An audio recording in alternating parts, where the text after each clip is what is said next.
bien, pues hoy empezamos otra entrevista de esta serie que estoy haciendo desde Diana Torrasentre a matrimonios que han dedicado su vida al mundo del yoga en Andorra. Entonces hoy tenemos pues al Centro Sankara con Marisa y Juan, que muchos ya los conocéis y otros que nos estáis viendo pues no los conocéis. Buenos días.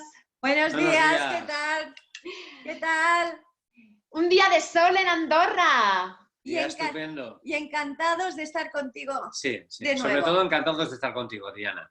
Qué bueno. Pues mira, pues mi idea fue de preguntar a gente que hace años que estáis en el mundo del yoga, pues cositas que la gente estaba demandando, está preguntando.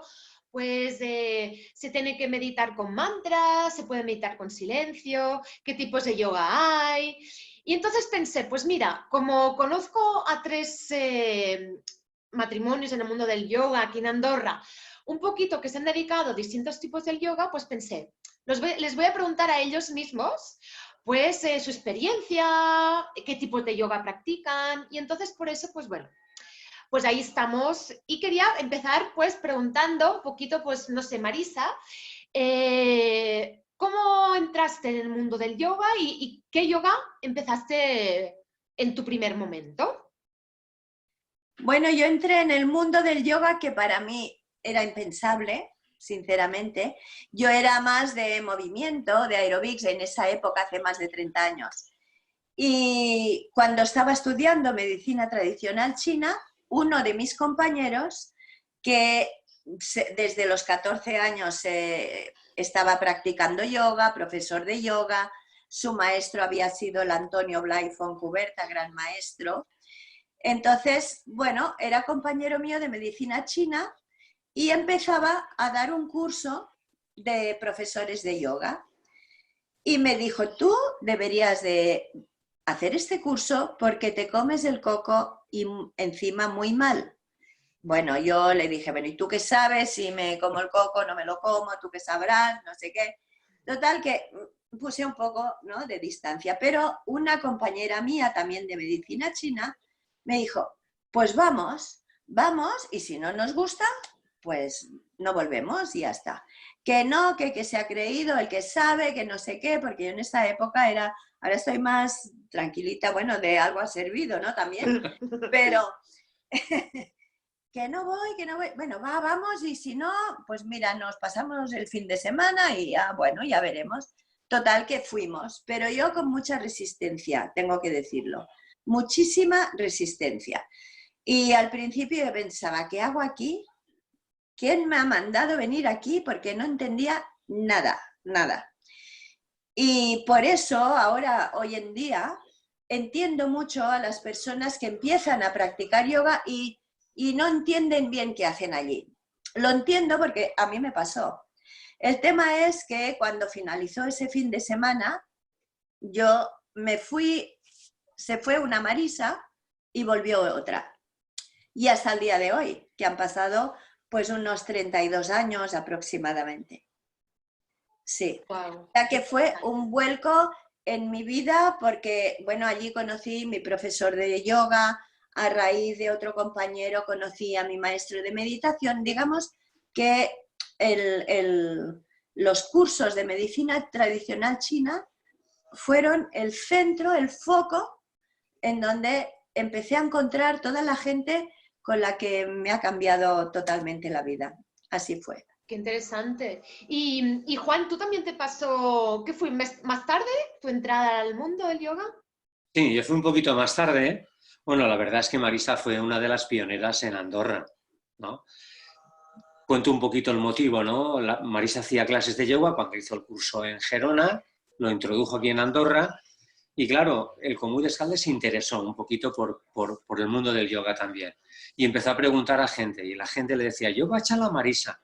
Entonces dijo, pues nada, la manera de entrar es a través de la Marisa y a través de la Marisa mi introducción también fue ella. Lo trajo, abrió unas clases y a mí también pues me interesó a ver un poquito, ¿no? Y dije, bueno, pues voy a probarlo. Y la verdad también venía del mundo del yoga, del mundo del deporte y todo eso. Y bueno, entré y la verdad es que salí un poquito escopeteado porque estaba duro y rígido, todo me dolía, no todas las posturas, pero la mayoría sí, y bueno, la verdad es que lo dejé. Y luego dije, bueno, cambié un poquito la actitud y dije, vuelvo a entrar hasta ver mis límites cómo van. Y esa fue una manera más correcta de entrar en el mundo del yoga y hasta ahora pues también hice el curso, hice el profesorado y hasta estos días. Qué bueno. Porque Marisa, lo que decía Juan, ¿no? Que aquella época en Andorra, y aún es así, es como el ve a tal, ¿no? Ve a Marisa, ve, ¿no? Es mucho el confiar en una amiga, en un pariente que te dice, ves allí, ¿no? Pero aquella época, estamos hablando de hace 32 años, ¿no has dicho? En Efectivamente. Andorra era otra Andorra. ¿Y cómo recuerdas esos primeros momentos? Bueno, un poco, a mí, bueno, como yo una vez empecé con todo esto, vibré, creía profundamente, me daba un poco igual lo que dijeran, también tengo que decirlo, pero en esa época yo era la rara, yo que hacía cosas muy raras, aquella que hace esas cosas raras, ¿sabes? Por un lado era aquella que hace las cosas raras y por el otro era voy a Calamarisa, no, no nombraban el centro, sino a Calamarisa, ¿no? Era como no sé, como un hogar, ¿no? Y entonces a mí esto me daba pues mucha fuerza, pero en esa época la verdad es que fue un poco, estaba sola como en contracorriente, no había nadie más allí, ¿sabes? Es cierto que antes que yo había habido un chico francés, Fabrice, pero se tuvo que cerrar porque no había suficiente personas que les atrajeran todo esto. Que de hecho los principios fueron muy, muy, muy lentos, muy lentos. Es realmente que crees en lo que estás haciendo para sostener todo esto. No tanto lo que te compense, ¿no? Pero bueno, ya una vez estamos en estos terrenos, no miras tanto lo que te compensa, sino transmitir lo que tú sientes y hasta donde tú sabes, ¿no? Claro, ¿no? Eso es una parte, ¿no, Juan? Que tú aún que estás dando clases, supongo que a veces que dices, ostras, estoy cansado, ¿no? Y ahora tengo que hacer clase, ¿no? O tengo un mal día, pero acabas la clase, ¿no? De Sí. yoga y, Juan? Cambia la energía, sí. Yo creo que en el mismo momento en que te pones, sea la problemática que haya de cansancio, de agotamiento, de lo que sea, te cambia enseguida. Te metes dentro, empiezas desde ahí a impartir y la verdad es que cuando acaba la clase la energía de cansancio ha pasado por una energía renovada completamente, ¿no? Es Y lo ves mágico. en los alumnos, ¿no? También, Juan, supongo. Ellos lo mismo te lo comentan, y además es una filosofía de vida que conforme llevas tiempo, la gente se apunta y sigue contigo años, años y años, ¿no? Y formas esa filosofía de vida, esa manera de ver la vida, ¿no? A través del yoga. Claro, porque Marisa, ¿qué tipo de yoga empezaste? Un poquito, cuéntanos qué tipo de yoga, qué filosofía, qué rama del yoga un poquito entraste. Bueno, nosotros estamos en el Hatha Yoga. No hemos hecho ninguna otras prácticas de otros. Sí que hemos podido probar alguna clase, pero vamos, siempre, siempre hemos hecho Hatha Yoga. En cuanto a yoga, en cuanto a meditación, ya estamos en la filosofía Vedanta Advaita. Porque el Hatha Yoga explica, cuando dices Hatha Yoga, ¿qué sería una clase? Cuéntame un poquito, una clase de Hatha Yoga que practicáis. Bueno, el Hatha Yoga, básicamente, como dice el segundo sutra de Patanjali, es Yoga Chitta Vritti Nirodha. Es aquietar las fluctuaciones de la mente. Es decir, que a través de las asanas, de las posturas, no hacemos la postura y respiramos como podemos, no, sino que es una fusión de la postura, un proceso hasta donde llegues a sostenerla y disolverla suavemente, ¿no? Que es como todo en la vida, ¿no? Tienes que llegar a un objetivo, vas haciendo unos pasos, cuando lo tienes no puedes decir, bueno, ahora quiero otro, no, sosténlo, intégrate, imprégnate y luego suéltalo y pasa a otra cosa, ¿no? O a una modificación. Entonces, bueno, que me he ido un poco. Utilizamos muchísimo la respiración, ¿Por qué? Porque a través de la respiración, en función de cómo respiremos, activamos los pensamientos o los aquietamos. Entonces, en lugar de otras filosofías, utilizan mantras o utilizan otras cosas, en el Hatha se utiliza la respiración, que es una forma de aquietar las fluctuaciones mentales, de calmar la mente y, por tanto, a través de esto vamos conectando hacia adentro. Es una forma de ir sacando las capas de la cebolla hasta que vas llegando a tu interior. Como sabemos, cada postura trabaja una serie de energías, las dirige en una dirección o en otra, perdón, influye sobre unos órganos, pero además, a través de la respiración, para profundizar, si calmamos la mente, vamos hacia adentro. Si la mente está muy quieta o estoy respirando muy rápido o no estoy respirando junto con lo que me estoy moviendo, va una cosa por un lado y otra cosa por otra. Y yoga es la fusión de cuerpo y mente. Por eso utilizamos muchísimo la respiración y tranquilo para dar tiempo a los pensamientos a que se calmen. Porque sabemos que una vez empieza un pensamiento es como una luz. Empieza por una mota de nieve, pero coge mucha velocidad, mucha intensidad y llega un momento en que estos pensamientos no pueden parar. Yo no puedo decir, voy a parar mis pensamientos, porque no es así. Tengo que utilizar alguna herramienta, entre comillas, para que mis pensamientos se calmen y poder entrar hacia adentro. Porque los pensamientos lo único que hacen es ponernos rígidos.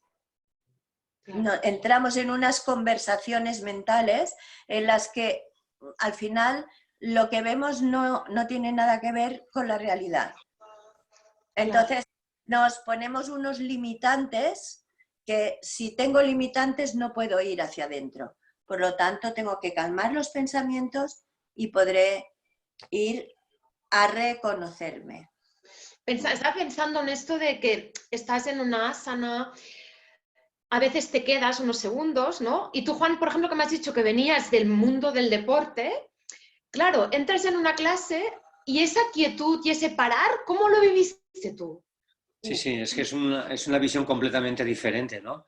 Del deporte que te tiene más estar fuera y sin embargo en el mundo del yoga te mantiene más estar dentro, ¿no?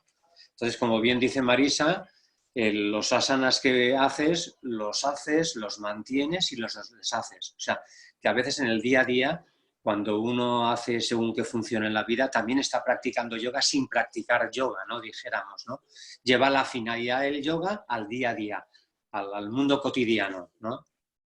Claro, porque tú, Juan, como hombre, a veces tenéis menos elasticidad. Entonces, el hecho de entrar en una clase, ¿no? Que ves más mujeres, supongo, ¿no? Me imagino. Que ves más mujeres y dices, ay, que yo, claro, no toco no sé dónde. ¿Qué me van a decir? No sé. ¿Esto lo viviste un poco o qué? Exacto. Pasa un poco esto. Aparte que somos poquitos, ¿no? Cuando practicaba con las clases de Marisa, pues ocurría eso. Éramos 2 o 3 chicos solamente, ¿no? El resto, el 90 y pico % eran todos chicas, ¿no? Pero sí que es verdad que nosotros en ese aspecto somos más rígidos, ¿no? Hay algunos que no, pero mi caso era ese. Entonces, ¿Y a los hombres qué les dirías a la hora de animarlos? Recordando tus inicios. yo creo que es una visión muy diferente de todo. Yo creo que yo les aconsejaría que lo practicaran, ¿no? Simplemente para ver la experiencia que tienen. Como a nosotros cuando hicimos en el curso de yoga, lo que se nos planteó era que la gente, como un yoga divulgativo, ¿no? Para que todo el mundo practicara. Yo sí que aliento a todo el mundo, en concreto a la parte que a mí me corresponde, que es los hombres, que practiquen, que por lo menos conozcan lo que es una práctica de yoga, o 2 o 3, ¿no? Simplemente para conocerlo. Luego, dentro de esa práctica, pues que ellos aconsejen o disciernan si les es interesante o no. Pero yo creo que si lo practicas, poco a poco te vas introduciendo, darte un margen también de confianza, ¿no? No es una práctica que hagas y veas una evolución. al cabo yo cuando vienen dentro de las clases que propongo, pues yo digo, haceros una práctica de 3 o 6 meses y ahí veis un poco cómo esa práctica va haciendo mella en vosotros, cómo los cambios se van dando, tanto mentales como físicos. Me gustaría puntualizar una cosa, y es que, claro, él venía del mundo del deporte, y el mundo del deporte es más competitivo. Entonces, se esfuerzan más. Yo recuerdo los principios que yo le decía, ven, pero tú hasta donde llegues, este será el límite, tú tranquilo. Sí, porque yo ya con los deportes que hago, esto me ha pasado no solo con él, sino con otras personas que han hecho muchísimo deporte. Claro, el músculo está corto, se acorta del deporte. Entonces, claro, la flexibilidad es más limitada, pero no pasa nada, hay que llegar cada uno a su límite, da igual. Pero claro, si vienes de este mundo, cuesta mucho de interpretar. Claro. Entonces, yo lo veía que se forzaba y toda la clase en silencio y solo oías ni respirar ni nada. Yo decía, pero... Y me acuerdo que la primera vez que entró en una clase que la daba yo, vamos, no llegó ni a la mitad. Entonces, desde aquí también alentar a todas las personas, especialmente los que hacen mucho deporte, que no pasa nada. No se trata de hacer posturas como un fakir, no se trata de esto. Se trata de que tú aprendas dónde está tu límite. Y tu límite en cuanto a la vida, en cuanto a tus proyectos, en cuanto a todo. Ahí ves tus propios límites, donde tú te pones también tus trabas, ¿no? Y a través de observar hasta dónde llegas, que no pasa nada. Lo importante es que llegues a algún sitio, ¿no? Da igual cuál. Y lo respires bien, el resto se suelta.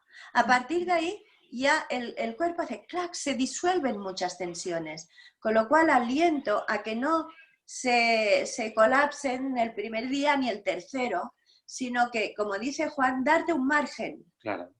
Pero sobre todo a ti, y permítete que tienes límites, que no pasa nada, que todos tenemos límites. Lo importante es reconocerlos, donde los tenemos. Claro, es verdad.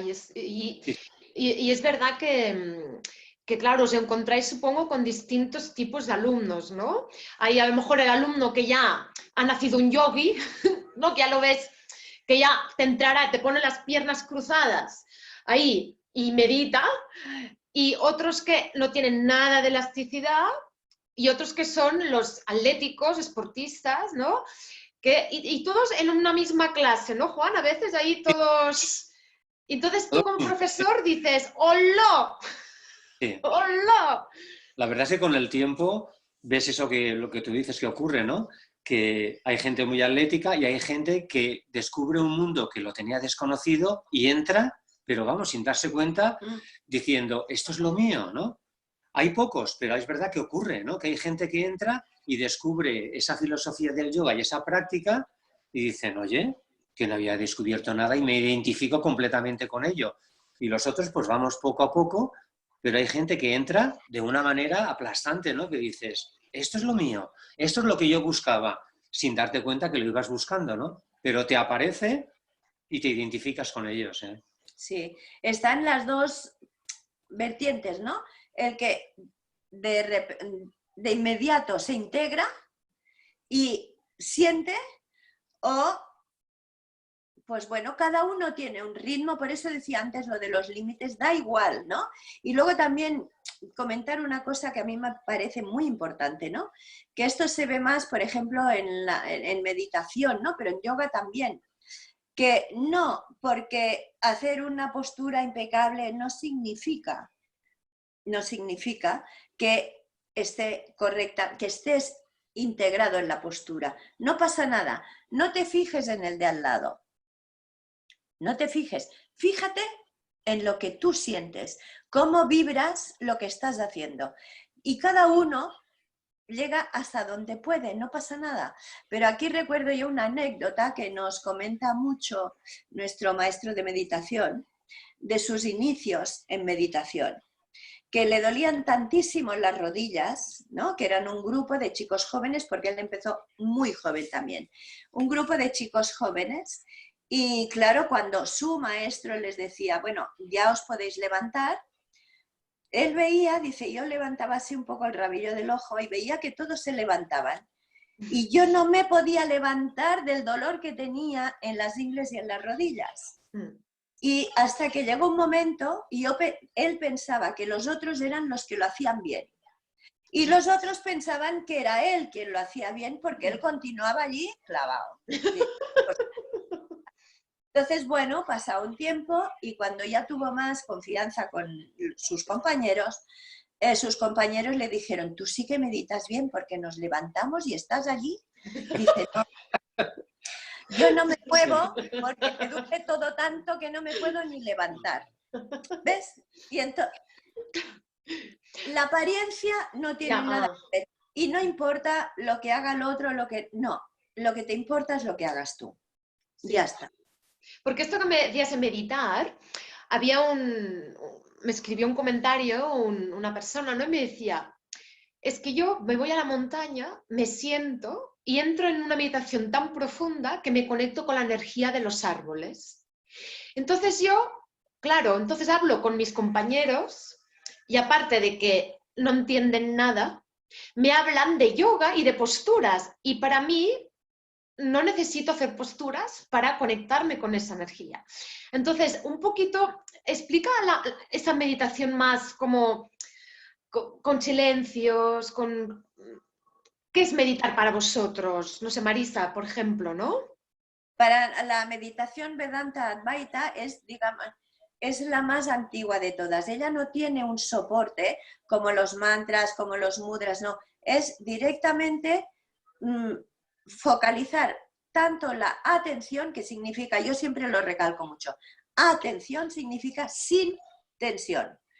Observa tus pensamientos, estate muy atento y es colarse entre medio de pensamiento y pensamiento. Fíjate que la línea es súper fina, porque ya te ha entrado de repente 70.000 pensamientos más. Entonces hay que estar muy atento ¿no?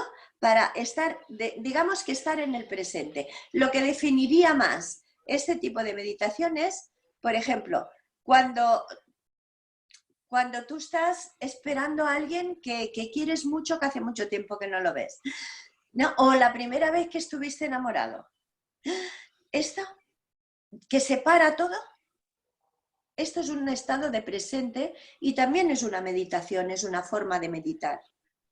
Es aquietar la mente, básicamente, pero desde el colarte entre pensamiento y pensamiento. Eso es, básicamente. Okay. Porque, Juan, ¿tú cómo has experimentado la meditación? ¿Te costó entrar en esos momentos de espacio entre pensamientos? Cuesta. Y aparte que, bueno, a base de estar y de estar, vas observándote y vas dándote cuenta mediante la práctica de cómo vas poco a poco evolucionando, entre comillas. Pero la propia práctica es la que te hace que continúes, ¿no? Que a través de los estados de observación, o bueno, que hay dentro de la filosofía Vedanta, ahí donde puedes escribir de saber un poquito dónde está tu situación en la meditación, ¿no? Que es bueno tener unas pautas como la tiene la filosofía Vedanta, donde tú a través de la experiencia sabes en el momento en el donde estás, ¿no? Esto me parece muy interesante porque no porque estés en la postura, estés con los ojos cerrados, para el Vedanta esto no es meditar, ¿no? Hay varios estados. El primero es el pensamiento, que estamos pensando y yo puedo estar así con los ojos cerrados durante una hora y el que desde fuera se puede dar la sensación de que estoy meditando y estoy pensando. Así es que no, porque está el pensamiento, luego es un estado de atención sostenida, porque claro, no es cuestión de que te cueles entre los pensamientos, sino sostener ahí ese espacio. Entonces está el estado de atención, mantener eso, estar atento a colarte entre los pensamientos, pero sostenido. Una vez tienes este estadio, luego pasas a un estado de observación. Es decir, observas qué hay ahí. En ese estado de observación se empieza a difuminar todo un poco.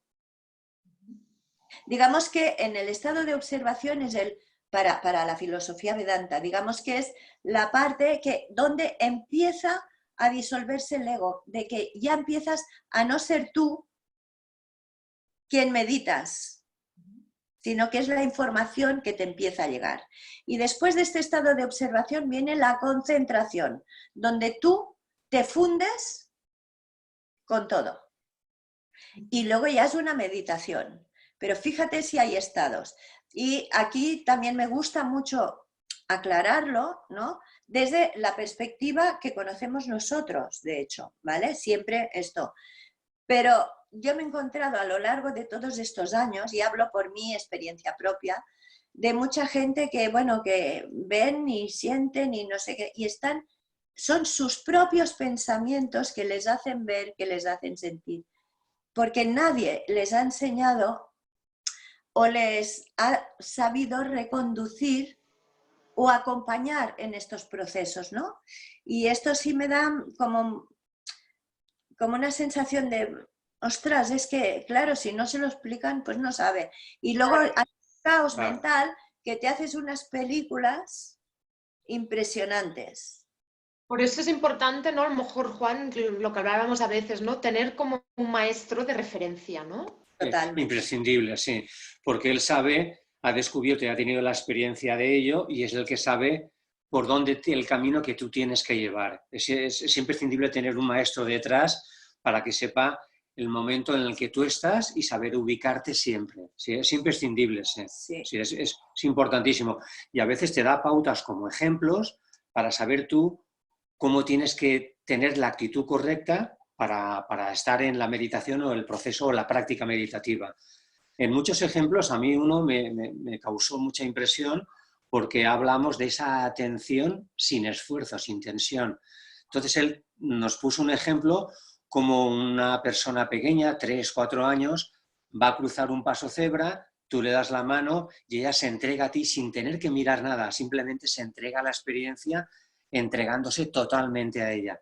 Y eso Ivano lo hacía muy, muy recalcado, ¿no? Sí. De entregarse a esa experiencia donde el niño te mira a ti, te da la mano y cruza sin mirar si vienen coches o no. Simplemente se entrega a ti, a la experiencia, ¿no? Claro. Es bonito, ¿no? Entregarse de esa manera donde no hay esfuerzo ninguno, ¿no? Claro, pero no es fácil porque todos tenemos muchas resistencias por nuestra historia, por la sociedad, por lo que sea. Hay muchas resistencias y cuesta mucho. Entonces, lo más importante es saber reconocer dónde tengo mis resistencias para poder ir disolviéndolas. Si no reconozco esto, difícilmente voy a poder meditar, aunque me esté 2 horas con las rodillas hincadas en el suelo y una postura fantástica.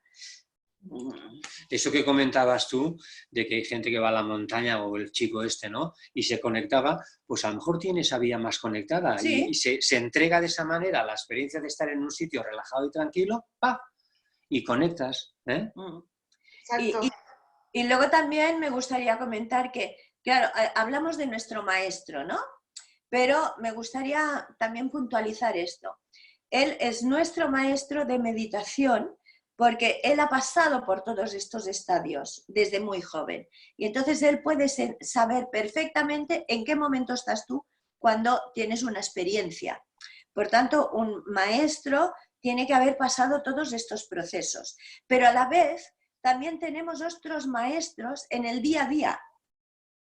Pues nuestra pareja, nuestro amigo, nuestra amiga, siempre nos encontramos con maestros que nos están enseñando, que también es importante que los tengamos en cuenta, ¿no?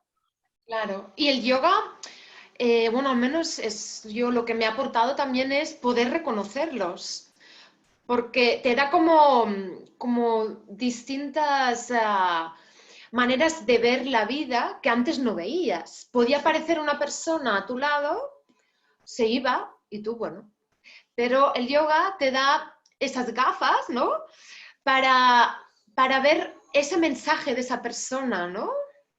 Sí, sí. Sí. Una persona, una situación, Un libro. Sí. sí. Que me- Esa atención que tú dices, ¿dónde estás ahí? Desde Iván también daba unas pautas, por ejemplo, él decía siempre que cada instante es pedagógico, cada instante te enseña. Entonces esas gafas con las que tú miras, esa percepción va cambiando y eres más observador y te das cuenta que la persona que tienes o te está hablando o esta misma entrevista, siempre descubres y que el momento es eso, que te enseña cada momento. percibes, cada vez percibes, tienes más esta información, estás más poroso, como digo yo, y recibes más esta información. Pero no es desde el pensamiento, sino sabes qué es eso. O a veces no tienes ni idea también, que no siempre sabes. Sí. Y en cuanto a esto del maestro, me gustaría también contar una anécdota muy cortita de nuestro maestro de meditación, que una vez, pues su maestro lo llevó, él es de Bogotá, lo llevó en una plaza que hay enorme en el centro de Bogotá, donde había muchísima gente, ¿no? Sería como la Plaza de Cataluña en Barcelona, pero más grande todavía. Muchísima gente. Y estaba paseando con su maestro y su maestro le decía, mira, ahí tienes a tu maestro. Y Sesha, nuestro maestro, decía, claro, es que hay tanta gente, dice, yo miraba a ver si veía a alguien con una túnica o con un mala o con alguien que tuviera unas características y no veía a nadie. Le decía, maestro, es que no lo veo. Pues ahí lo tienes delante tuyo. Y pasaba gente, dice, yo me fijaba y no veía. Bueno, hasta que al final, para no alargarlo, su maestro le dijo, mira, ahí lo tienes. Y nos dice, ¿y saben qué era? Un perro que estaba tumbado en el suelo y le importaba bien poco lo que sucediera a su alrededor. Estaba en sí mismo. Entonces esta anécdota a mí me parece siempre, me ha gustado mucho y la recuerdo muy a menudo, ¿no? Cualquier persona, un animal, una situación es una maestra. Sí, Y esto es verdad que a veces viajas a la India, ¿no? Buscando la cuna, ¿no? Del yoga, ¿no? Nos ha pasado a lo mejor a varias personas, ¿no? Afortunadas. Bueno, Y claro, llegas allí y cada uno tiene una experiencia distinta. La India impacta a todo el mundo de una manera u otra, ¿no? Y después vuelves y ves que no hace falta ir a lo mejor a viajar muy lejos, porque el maestro primero está dentro de ti y después está a gente que te envuelve, ¿no? Un poquito, ¿no? efectivamente, Eso tú lo has es. dicho mejor Muy que lo bien dicho. explicaba yo. El maestro está dentro nuestro. Lo único que hay situaciones o personas que nos hacen, ¿no? Como que nos dan un golpecito en la cabeza para que el maestro que está dentro nuestro aflore, efectivamente. Así es, Sí, así así es. es. Y el otro día una amiga psicóloga, que hablamos mucho así, que está entrando en el mundo del yoga, ¿no? Me decía, ella es psicoanalista, ¿no? Me decía, un día me tienes que explicar, porque en el mundo del yoga habláis mucho de ir para adentro, para adentro, para adentro. En cambio, nosotros también nos gusta la parte de darse cuenta de lo que está pasando en tu exterior, ¿no? Entonces ahí me hizo pensar, ¿no? Digo, ¿vale? Vale, vale, voy a reflexionar y después pensé, mi experiencia es verdad que primero tuve que ir hacia adentro, quitarme esas capas que dices tú, Marisa, de cebolla, para ser más consciente de todo mi exterior. ¿Os ha pasado un poquito, Juan, esto? Sí, Estamos... sí, sí. Además, muy bien dicho. Quiero decir, dentro del mundo de la meditación está ese mundo interior, pero está la meditación interna y la externa. O sea, Efectivamente. tú puedes estar en ese estado de presente dentro y fuera a la vez. Entonces, Iván nos lo explicaba muy bien. El que sabe estar dentro, sabe estar fuera. No es que sabes una cosa y la otra la apartas, no. Si la meditación sucede, el mundo interior crece, pero el mundo exterior crece también al unísono. Sabes estar dentro y fuera a la vez, pero dentro de ese estado de presente y de observación. ¿Sí? Claro, es que en cualquier cosa del día a día hay una meditación que es la que te colocas en la postura, la haces como sentada, tumbada, como quieras. Y es para ir para adentro, pero lo mismo, exactamente lo mismo, lo podemos hacer al exterior. cuando estás cocinando, cuando estás andando por la calle, estar atento a lo que estás haciendo, a cómo pones los pies en el suelo, cómo estás enraizado, cómo pelas la patata, la textura. Es focalizar, es en definitiva lo que dice el segundo sutra de Patanjali, calmar las fluctuaciones de la mente. A partir de aquí se libera la tensión y pasas a un estado de atención y ahí es donde te puedes colar. Sí. Ya está. Sí, pues es verdad que por leve que es, cuando sales de una práctica, sean 10 minutos, un cuarto de hora, media hora, una hora, en el momento en que sales te das cuenta que la percepción que tienes del mundo de fuera es mucho más fina, es mucho más como diría, más sutil, exacto. Sales, pero te encuentras que, ¿no? Te quedas ahí por momentos hasta que ese estado lo vas perdiendo, pero mediante la práctica lo que haces es ser más estable, tanto dentro como fuera. O sea, la práctica... Perdona. No, que estaba pensando para entrar en todos estos estados de meditación, por eso también es importante también ir a un sitio que te acompañen, hacer clases, porque ahora ese mundo virtual, ¿no? Que hay tantas clases virtuales y la importancia de ir a un centro que haya un profesor físico que se haya formado, que se haya reciclado, ¿no? Ahora voy a buscar vuestra página web. ¿Siempre se ha llamado Sankara el centro, Marisa? No, desde hace 16 años sí. Ajá. Pero anteriormente no. ¿Y el nombre de Sankara de dónde salió? El nombre de Sankara es porque fue el primer o de los primeros maestros de la filosofía Vedanta Advaita. Entonces nuestro centro es en honor a esta filosofía y a el que lo ha transmitido, sí, por fue el formulador, así lo dice, de alguna forma. De la filosofía Vedanta. Sí. Sí. Y por eso se llama Sankara, en honor a esta filosofía y a los maestros ancestrales, ¿no? A todo como ahora no me sale el nombre, a todo el... Bueno, el linaje, como el linaje, ¿no? A todo el linaje, efectivamente. Y ahí, Juan, aún hacéis clases de yoga. ¿Hacéis clases de yoga? Sí, seguimos ahí en el centro, en Sankara. Ahora Marisa imparte dentro de la medicina tradicional china más, pero ahora he pasado yo un poco a tomar el testigo y llevar las clases dentro de Sankara. Sí. Porque Marisa ahora está en otra cosita, ¿no? Vamos a enseñarlo. Ella ha creado su canal YouTube. Marisa? Exactamente.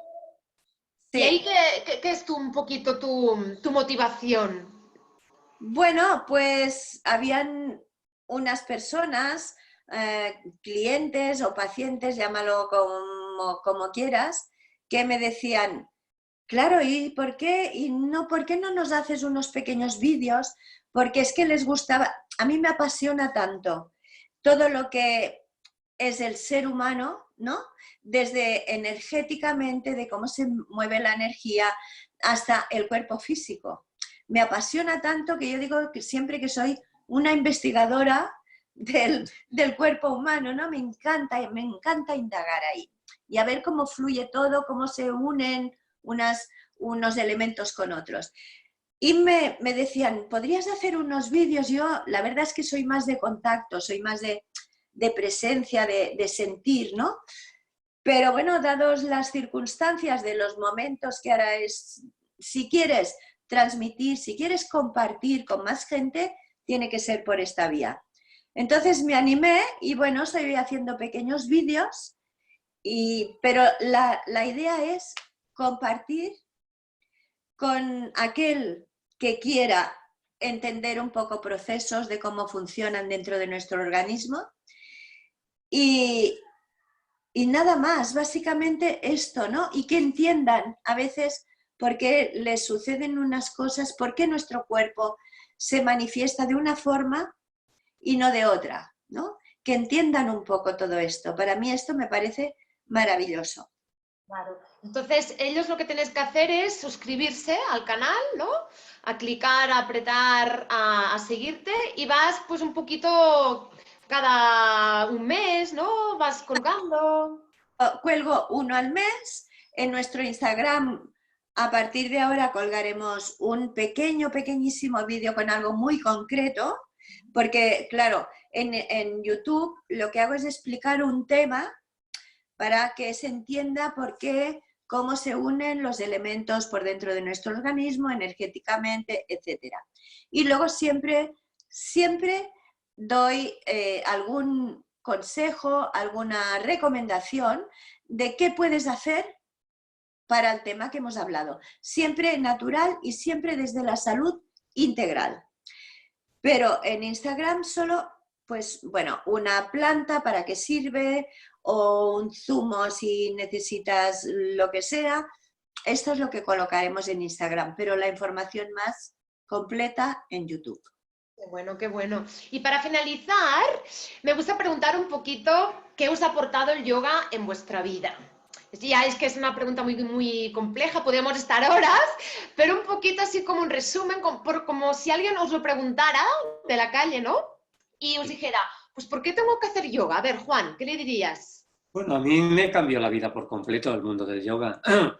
Dentro de un oficio que tenía, compaginaba unas cosas y empecé a estudiar, pero la verdad es que el mundo del yoga, a través del profesorado y luego dar las clases, me permitió dar un salto muy grande, donde dejé un poquito de lado lo que venía aprendiendo hasta ahora y dedicarme por completo al mundo del yoga y las terapias y todo. O sea que fue un cambio evolutivo, económico, en todos los aspectos. A mí me cambió la vida por completo en este aspecto. ¿Sí?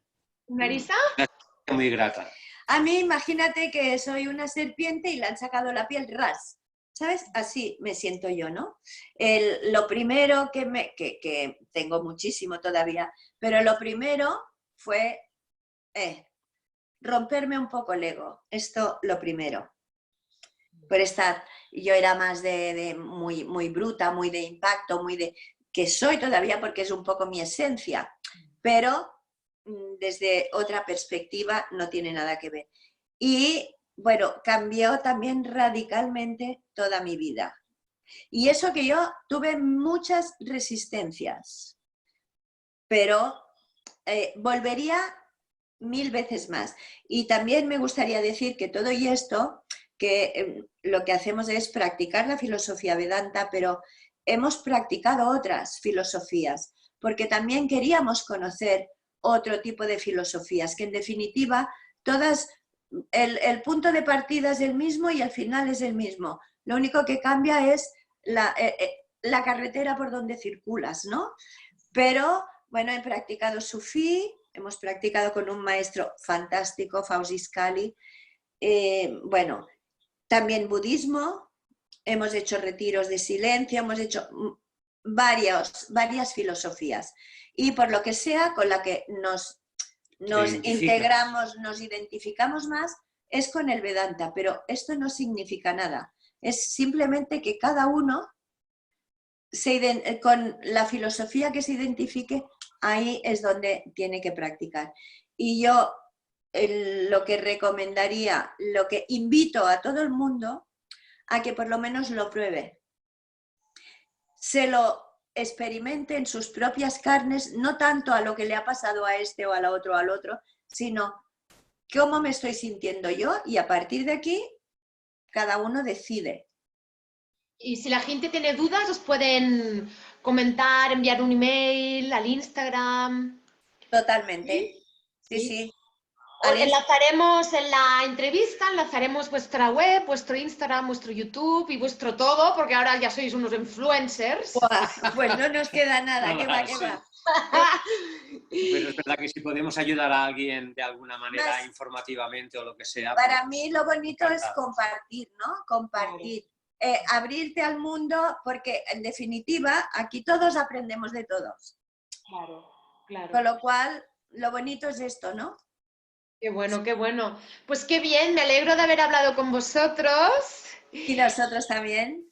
Y bueno, yo os primero conocí a Marisa, entre que vino mis clases de Bhangra, que es una bailonga, Ay, y después yo me apunté a... Es mi doctora en medicina china, yo solo utilizo ahora la medicina china, y después conocí a Juan.